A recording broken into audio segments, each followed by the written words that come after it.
Hello friends, welcome to my YouTube channel DTPARMAR GUJARAT.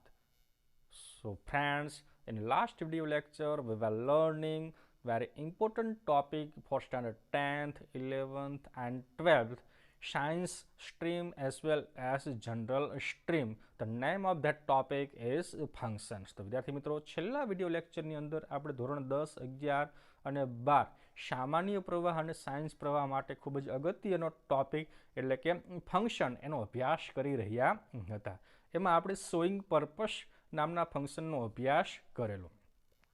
Today we are going to learn a new function. The name of that function is getting confirmation. તો આજે વિદ્યાર્થી મિત્રો આપણે એક નવા જ ફંક્શનનો અભ્યાસ કરવાના છીએ જે ફંક્શનનું નામ છે getting confirmation. So friends let's begin. તો ચાલો વિદ્યાર્થી મિત્રો આજે આપણે શરૂઆત કરીએ. First of all, we are going to learn the meaning and use of this function. તો વિદ્યાર્થી મિત્રો સૌપ્રથમ આપણે તેનો અર્થ અને એ ફંક્શનનો ઉપયોગ કેવી પરિસ્થિતિમાં કરી શકાય છે તે આપણે જોઈશું. તો જોઈએ સૌપ્રથમ તો કે કન્ફર્મેશન એટલે કે સમર્થન. એનો અર્થ શું થાય છે? કન્ફર્મેશનનો અર્થ થાય છે સમર્થન. એન્ડ ગેટિંગ કન્ફર્મેશન મીન્સ સમર્થન મેળવવું. અને ગેટિંગ કન્ફર્મેશન એટલે સમર્થન મેળવવું એવો એનો અર્થ કરી શકાય. તો અહીં આ એનો ગુજરાતી અર્થ આપવામાં આવેલો છે. જ્યારે એની નીચે અહીં તમે જોઈ શકો છો કે આ જે ફંક્શન છે ફંક્શનનો ઉપયોગ તમે ક્યારે કરી શકો છો તો કે કોઈ વ્યક્તિ દ્વારા રજૂ કરવામાં આવેલી બાબત અથવા તો કોઈ વાત હોય એનું સમર્થન મેળવવા માટે ગેટિંગ કન્ફર્મેશન ફંક્શનનો ઉપયોગ થાય છે. ક્યારે ગેટિંગ કન્ફર્મેશન ફંક્શનનો ઉપયોગ કરી શકાય? તો કે કોઈ વ્યક્તિ દ્વારા કોઈ બાબતને રજૂ કરવામાં આવેલી હોય, કોઈ વાતને રજૂ કરવામાં આવેલી હોય અને એનું સમર્થન મેળવવા ઈચ્છતો હોય તો ત્યારે આ ફંક્શનનો ઉપયોગ કરવામાં આવે છે. એટલે કે ગેટિંગ કન્ફર્મેશન ફંક્શનનો ઉપયોગ કરવામાં આવે છે. હવે આ ગેટિંગ કન્ફર્મેશન જે ફંક્શન છે ફંક્શનને તમે કેવી રીતના દર્શાવી શકો છો, કેવા વાક્યો દ્વારા એને દર્શાવી શકાય છે? તો જોઈએ આગળ. તો કે ગુજરાતી ભાષામાં આપણે ખરું ને, બરાબર ને, એમ જ ને વગેરે શબ્દોનો ઉપયોગ આપણે કરીએ છીએ. તો ગુજરાતી ભાષા જ્યારે આપણે બોલતા હોઈએ છીએ ત્યારે વાક્યને અંતે બોલતા હોઈએ છીએ ખરું ને, બરાબર ને, એમ જ ને. તો આવા વગેરે વગેરે શબ્દો આપણે વાક્યને અંતે જ્યારે બોલતા હોઈએ છીએ તો એને ગુજરાતીની અંદર એને અનુપ્રશ્ન એવું કહેવામાં આવે છે.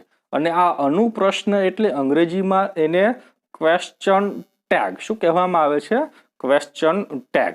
અને આ ક્વેશ્ચન ટેગ વાળા આવા ક્વેશ્ચન ટેગ વાળા કોઈ પણ વાક્ય આપવામાં આવેલ હોય તો તે વાક્યો ગેટિંગ કન્ફર્મેશન ફંક્શન સૂચવે છે. એટલે કે ગેટિંગ કન્ફર્મેશન ફંક્શનનું વાક્ય છે તેમ કહી શકાય. હવે આ ક્વેશ્ચન ટેગ વાળા વાક્યો હોય તો એ ગેટિંગ કન્ફર્મેશન ફંક્શનનું વાક્યને કહેવાય છે.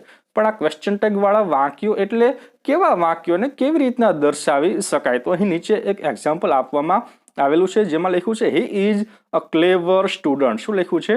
તો કે he is a clever student.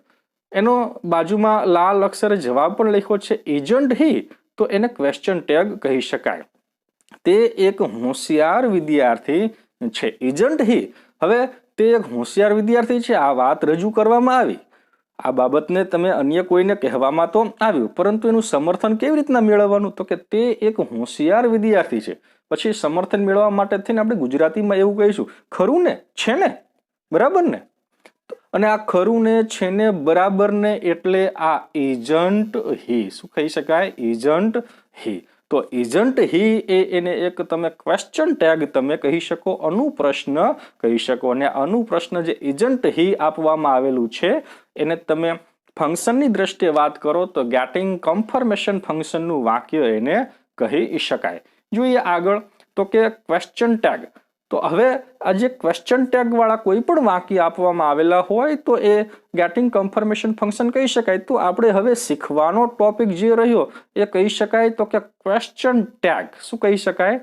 તો કે ક્વેશ્ચન ટેગનો આપણે અભ્યાસ કરવાનો થશે। તો ક્વેશ્ચન ટેગનો અભ્યાસ એકદમ સરળ છે, એ કોઈ અઘરી બાબત કહી શકાય નહીં। આમ તો ધોરણ 7માં પણ ક્વેશ્ચન ટેગનો અભ્યાસ કરવાનો આવતો, ત્યારબાદ ધોરણ 9, 10, 11 આ બધા જ ધોરણમાં ક્વેશ્ચન ટેગનો પ્રશ્ન પરીક્ષાની અંદર આવતો જ હોય છે। તો જોઈએ તો કે ક્વેશ્ચન ટેગ એટલે અનુપ્રશ્ન, જે આપણે અગાઉ જોઈ ગયા છીએ। ત્યારબાદ વાત કરીએ તો કે કોઈ વ્યક્તિ દ્વારા રજૂ કરવામાં આવેલી બાબત, વાતનું સમર્થન મેળવવા માટે ક્વેશ્ચન ટેગનો ઉપયોગ થાય છે। જેમ ગેટિંગ કન્ફર્મેશન જે ફંક્શન છે એને કેવી રીતના દર્શાવી શકાય, એ જ જેવી રીતના દર્શાવી શકાય છે એ જ એનો ઉપયોગ છે ક્વેશ્ચન ટેગનો। તો કોઈ વાતનું સમર્થન મેળવવા માટે થઈ તમે ક્વેશ્ચન ટેગનો તમે ઉપયોગ કરી શકો છો। હવે સૌથી મહત્વની બાબત તો કે ક્વેશ્ચન ટેગ તરીકે વાક્યની અંતે શું મૂકવાનું, તો કે ક્વેશ્ચન ટેગ તરીકે વાક્યની અંતે સહાયકારક ક્રિયાપદ શું મૂકવાનું થશે? સહાયકારક ક્રિયાપદ, અને સાથે સાથે કર્તા વિભક્તિનું સર્વનામ લખવાનું થશે। વાક્યને અંતે કોઈ પણ વાક્ય તમે જ્યારે રજૂ કરો છો તે વાક્યનું સમર્થન મેળવવા માટે થઈને ક્વેશ્ચન ટેગ તરીકે તમે જે તે વાક્યમાં જે સહાયકારક ક્રિયાપદ અને સાથે સાથે જે કર્તા આપેલો છે તેનું કર્તા વિભક્તિનું સર્વનામ લખવાનું થાય છે। એવી રીતના તમે ક્વેશ્ચન ટેગ તમે મૂકી શકો છો।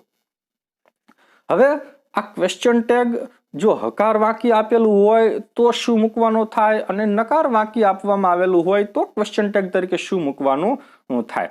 તો હકાર વાક્ય આપવામાં આવેલું હોય તો તેનો ક્વેશ્ચન ટેગ નકાર બને છે। આ ખૂબ જ મહત્વની બાબત છે જે તમારે ધ્યાનમાં રાખવી પડશે। આ પ્રશ્ન કોઈ માત્ર ને માત્ર ધોરણ 9, 10, 11 અને 12 એમાં પરીક્ષા પૂરતો જ સીમિત કહી શકાય નહીં, પરંતુ આજે સ્પર્ધાત્મક પરીક્ષાની જે કોઈ પણ વિદ્યાર્થી મિત્રો ઉમેદવારો તૈયારી કરતા હોય છે તો એના માટે પણ આ ક્વેશ્ચન ટેગનો પ્રશ્ન, ફંક્શનનો પ્રશ્ન ખૂબ જ અગત્યનો કહી શકાય। એ પ્રશ્ન માત્ર ને માત્ર 10 કે 12ની પરીક્ષા માટે જ ઉપયોગી કહી શકાય નહીં, પરંતુ તમામ જગ્યાએ આ પ્રશ્નનો આજે કંઈ પણ ટોપિક જે છે એનો ઉપયોગ કરવાનો થતો હોય છે। જોઈએ આગળ તો કે નકાર વાક્ય આપેલું હોય તો શું, તો એનો ક્વેશ્ચન ટેગ શું બનશે? તો કે જો હકાર હોય તો ક્વેશ્ચન ટેગ નકાર બને છે, અને જો નકાર વાક્ય હોય તો તેનો ક્વેશ્ચન ટેગ હકાર બને છે। આ બાબતને તમારે ધ્યાનમાં લેવી પડશે। એનું એક્ઝામ્પલ પણ નીચે આપવામાં આવેલું છે, જેમ કે Ram is an honest man. આ વાક્ય હકાર વાક્ય કહી શકાય, તો એનો ક્વેશ્ચન ટેગ શું થયો? તો કે ઇઝન્ટ હી। એવી રીતના નીચે વાક્ય આપવામાં આવેલું છે, Ram is not an honest man. તો એ વાક્યને કેવું વાક્ય કહી શકાય? તો કે એને નોટ આપવામાં આવેલું છે માટે નકાર વાક્ય કહી શકાય। તો તેનો ક્વેશ્ચન ટેગ શું થાય છે? તો કે હકાર ક્વેશ્ચન ટેગ બને છે। તો આ બાબત ખૂબ જ સરળ કહી શકાય। હકાર વાક્ય હોય તો એનો ક્વેશ્ચન ટેગ નકાર બને છે, જ્યારે નકાર વાક્ય હોય તો એનો ક્વેશ્ચન ટેગ હકાર બને છે। આ બાબતને આપણે ધ્યાનમાં લેવાની થશે। જોઈએ ત્યારબાદ આગળ તો કે ક્વેશ્ચન ટેગ જો નકાર બનતો હોય, શું થતું હોય? ક્વેશ્ચન ટેગ જો નકાર બનતો હોય તો હંમેશા સહાયકારક ક્રિયાપદ પ્લસ જે નોટ હોય એનું શોર્ટ ફોર્મ એટલે કે ટૂંકું રૂપ જ લખાય છે। અહીં જેમ આગળ આપણે એક્ઝામ્પલમાં જોયું કે ઇઝન્ટ હી, તો ઇઝ નોટ હી એવું લખી શકાતું નથી। એટલે કે હંમેશા જે કાંઈ પણ સહાયકારક ક્રિયાપદ પ્લસ નોટ આપવામાં આવેલું હોય એનું શોર્ટ ફોર્મ એટલે કે ટૂંકું રૂપ જ લખવામાં આવે છે। અહીં કેટલાક તમને ટૂંકા રૂપો, શોર્ટ ફોર્મ્સ અહીં આપવામાં આવેલા છે જેનો આપણે અભ્યાસ કરીએ। તો કે નંબર 1 ઇઝ નોટ, તો એનું શોર્ટ ફોર્મ છે ઇઝન્ટ, મતલબ કે ઓ જે છે તેનો લોપ થઈ જાય છે। આર નોટ, તો આર નોટ નું આરન્ટ, તો એમાં પણ ઓ દૂર થઈ જાય છે। ત્યારબાદ એમ નોટ, જેને અપવાદરૂપ કહી શકાય। શું કહી શકાય? તો કે અપવાદરૂપ। કેમ? તો કે એમ નોટ નું એમન્ટ કરાતું નથી, પરંતુ એમ નોટ નું શોર્ટ ફોર્મ શું લખવામાં આવે છે અહીં ક્વેશ્ચન ટેગમાં? તો કે આરન્ટ અથવા તો એઇન્ટ। આ બાબતને ધ્યાનમાં રાખવાની થશે। જોઈએ ત્યારબાદ આગળ બીજા પણ શોર્ટ ફોર્મ અહીં આપવામાં આવેલા છે, જેમ કે વોઝ નોટ આપ્યું હોય તો વોઝન્ટ, વેર નોટ આપ્યું હોય તો વેરન્ટ। બીજા પણ શોર્ટ ફોર્મ અહીં આપવામાં આવેલા છે, જેમ કે હેઝ નોટ આપવામાં આવેલું હોય તો હેઝન્ટ, હેવ નોટ આપવામાં આવેલું હોય તો હેવન્ટ, હેડ નોટ આપવામાં આવેલું હોય તો હેડન્ટ। આવી રીતના જે કાંઈ પણ સહાયકારક ક્રિયાપદ પ્લસ નોટ આપેલું હોય એનું શોર્ટ ફોર્મ એટલે કે ટૂંકા રૂપનો જ ઉપયોગ કરવાનો થાય છે। એવી જ રીતના ડુ નોટ આપવામાં આવેલું હોય તો ડોન્ટ, ડઝ નોટ આપવામાં આવેલું હોય તો ડઝન્ટ, ડીડ નોટ આપવામાં આવેલું હોય તો ડીડન્ટ, તો એ પણ એક શોર્ટ ફોર્મ એને કહી શકાય. અને સૌથી મહત્વની બાબત તો કે અપવાદરૂપ બાબત પણ આમાં કહી શકાય, જેમ કે શેલ નોટ આપ્યું હોય, વિલ નોટ આપ્યું હોય, કેન નોટ આપેલું હોય, એમ નોટ અગાઉ આપણે જોઈ ગયા. તો આવી રીતના તમને સહાયકારક ક્રિયાપદ પ્લસ નોટ આપવામાં આવેલું હોય તો એના શોર્ટ ફોર્મ શું લખવાના થાય? શેલ નોટનું શાન્ટ, વિલ નોટનું વોન્ટ, કેન નોટનું કાન્ટ, એમાં ડબલ એન લખવામાં આવતા નથી. અને એમ નોટનું આરન્ટ, એન્ટ, આ બાબતને તમારે ધ્યાનમાં લેવી પડશે. શેલ નોટનું શેલન્ટ થતું નથી, વિલ નોટનું વિલન્ટ થતું નથી. આ બાબતને તમારે ધ્યાનમાં રાખવાની રહેશે. તો આવી રીતના ક્વેશ્ચન ટેગ જ્યારે નકાર બનતો હોય છે તો ત્યારે હંમેશા સહાયકારક ક્રિયાપદ અને નોટ જે આપવામાં આવેલું હોય એનું શોર્ટ ફોર્મ એટલે કે ટૂંકું રૂપ જ લખવાનું આવે છે, જે બાબતને આપણે ધ્યાનમાં લઈશું. હવે જે કંઈ પણ આજે આપણે અભ્યાસ કર્યો છે એને લગતા સામાન્ય વાક્યો, આજે પાર્ટ 1 જે છે ક્વેશ્ચન ટેગ એટલે કે જે ફંક્શન ગેટિંગ કન્ફર્મેશન કહી શકાય, એનો પાર્ટ 1 એની અંદર એકદમ સામાન્ય જે વાક્યો કહી શકાય, સામાન્ય વાક્યો જ આજે આપણે જોવાના છીએ. પછી પાર્ટ 2 જ્યારે આવશે ત્યારે એની અંદર જે કાંઈ પણ ઇનડેફિનેટ પ્રોનાઉન્સ એટલે કે અનિશ્ચિત સર્વનામ વાળા જે વાક્યો હશે, સાથે સાથે ઇમ્પેરેટિવ સેન્ટેન્સ એટલે કે આજ્ઞાર્થ વાક્યો હશે, લેટ વાળા વાક્યો હશે, એ દરેક વાક્યોનો અભ્યાસ આપણે પાર્ટ 2 ની અંદર કરવાના છીએ. આજે પાર્ટ 1 ની અંદર એકદમ સામાન્ય વાક્યો જ આપણે જોવાના છીએ. તો આગળ એક્ઝામ્પલ જોઈએ એ પહેલા વિદ્યાર્થી મિત્રો, જો તમે મારી ચેનલમાં નવા હો અને હજુ સુધી તમે સબસ્ક્રાઇબ કરી ન હોય તો જરૂરથી તેને સબસ્ક્રાઇબ કરી નાખજો અને સાથે સાથે બાજુમાં રહેલા બેલ આઇકનને પણ પ્રેસ કરજો, જેથી કરીને આવનારા વિડીયોના નોટિફિકેશન્સ તમને સૌથી પ્રથમ મળતા રહે. જોઈએ તો કે એક્ઝામ્પલ નંબર 1 અહીં આપવામાં આવેલું છે, Ramesh and Vijay are very brave. મતલબ કે રમેશ અને વિજય ખૂબ જ બહાદુર છે. હવે આ વાતનું મારે સમર્થન મેળવવું હોય, તમારી પાસેથી સમર્થન મેળવવું હોય તો હું શું કહીશ? છે ને રમેશ અને વિજય બહાદુર છે ને? તો એ છે ને કહેવા માટે મારે ક્વેશ્ચન ટેગનો ઉપયોગ કરવાનો થશે. હવે કેવી રીતના ઉપયોગ કરી શકાય? તો અહીં તમે જોઈ શકો છો કે સૌપ્રથમ સહાયકારક ક્રિયાપદ શું આપવામાં આવેલું છે? તો કે આર. તો અહીં જોવાનું કે આર પછી નોટ આપેલું છે, મતલબ કે નકાર વાક્ય છે? તો કે ના, નકાર વાક્ય નથી, એટલે કે હકાર વાક્ય છે, તો ક્વેશ્ચન ટેગ બનશે નકાર. તો સૌપ્રથમ શું લખવાનું થશે? તો કે આર. હવે વાક્ય હકાર છે તો ક્વેશ્ચન ટેગ નકાર, તો આર નોટ. હવે આર નોટ નું શોર્ટ ફોર્મ શું? તો કે આરન્ટ. હવે આરન્ટ લખાઈ ગયા પછી રમેશ એન્ડ વિજય જે કર્તા આપવામાં આવેલો છે, કર્તા વિભક્તિનું આપણે સર્વનામ લખવાનું થશે. એ કર્તાને બદલે તેનું સર્વનામ કર્તા વિભક્તિનું. તો રમેશ જો એક હોત તો હી લખત, પણ રમેશ એન્ડ વિજય બહુવચનમાં છે માટે લખવાનું થશે ધેય. તો આરન્ટ ધેય, આ પ્રમાણે જવાબ લખવાનો થશે. જોઈએ ત્યારબાદ નેક્સ્ટ નંબર 2, તો કે બિંદુ will be in the classroom.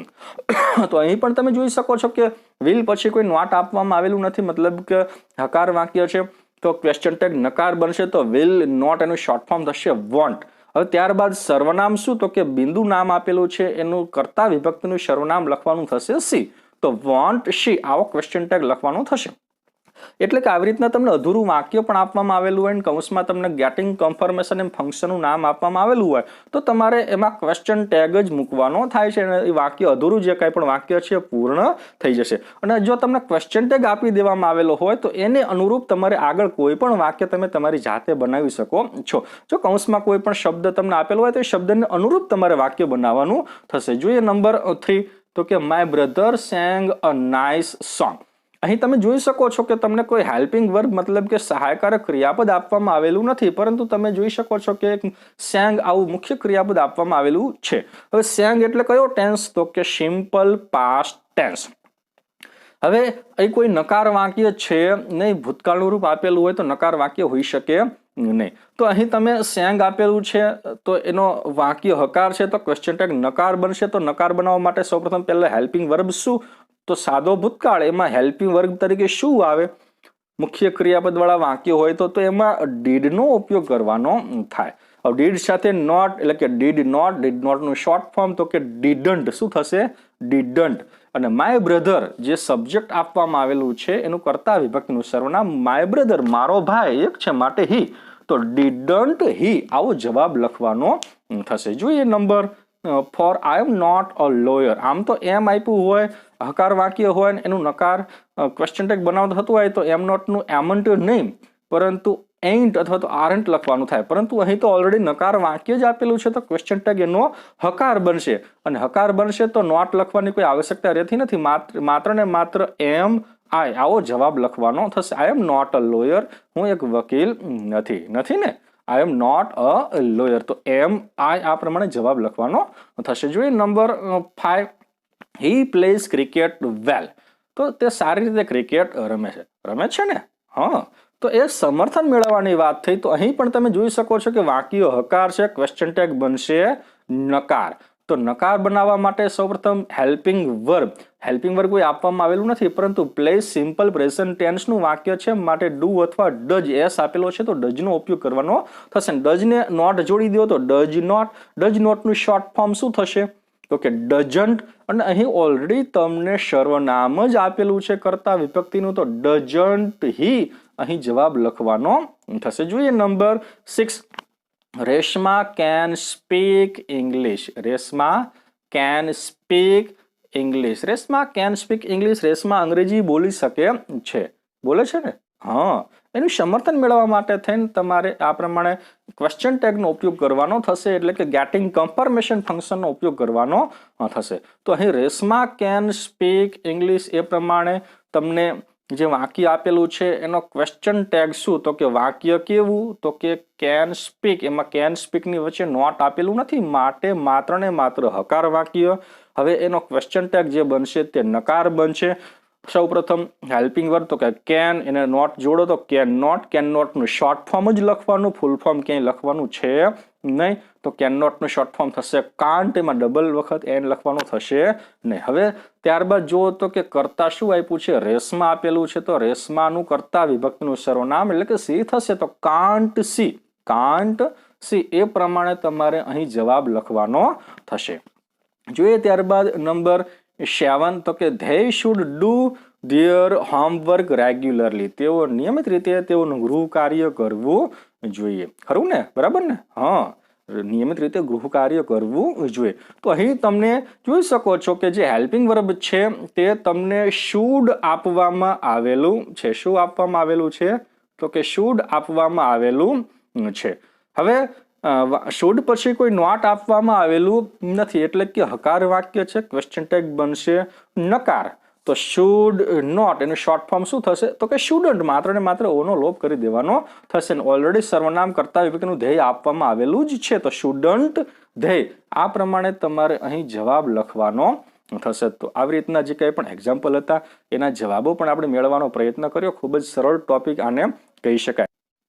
તો વિદ્યાર્થી મિત્રો, ગેટિંગ કન્ફર્મેશન ફંક્શનના પાર્ટ 1 ની અંદર આપણે અહીં સુધી અભ્યાસ કરીએ છીએ. હવે પાર્ટ 2 જે આવશે તેમાં ઇનડેફિનેટ પ્રોનાઉન્સ એટલે કે અનિશ્ચિત સર્વનામો, જેમ કે એવરીબડી, એવરીવન, નોબડી, નોવન વગેરે જે અનિશ્ચિત સર્વનામો કહી શકાય સબ્જેક્ટ તરીકે આપવામાં આવેલા હોય ત્યારે ક્વેશ્ચન ટેગ તરીકે શું મૂકવું, અને સાથે સાથે ઇમ્પેરેટિવ સેન્ટેન્સ એટલે કે આજ્ઞાર્થ વાક્યો અને લેટવાળા વાક્યોનો પણ આપણે ક્વેશ્ચન ટેગ તરીકે તેમાં શું મૂકવાનું થશે એ વાક્યોનો આપણે પાર્ટ 2 ની અંદર અભ્યાસ કરીશું. તો વિદ્યાર્થી મિત્રો, આજનો મારો આ વિડીયો જો તમને પસંદ આવ્યો હોય તો લાઈક કરજો અને વધુમાં વધુ વિદ્યાર્થીઓ સુધી તેને શેર કરજો. અને હા, સબસ્ક્રાઇબ કરવાનું ભૂલશો નહીં, અને બાજુમાં રહેલા બેલ આઇકનને પણ પ્રેસ કરજો કે જેથી કરીને આવનારા વિડીયોના નોટિફિકેશન્સ તમને સૌથી પ્રથમ મળતા રહે.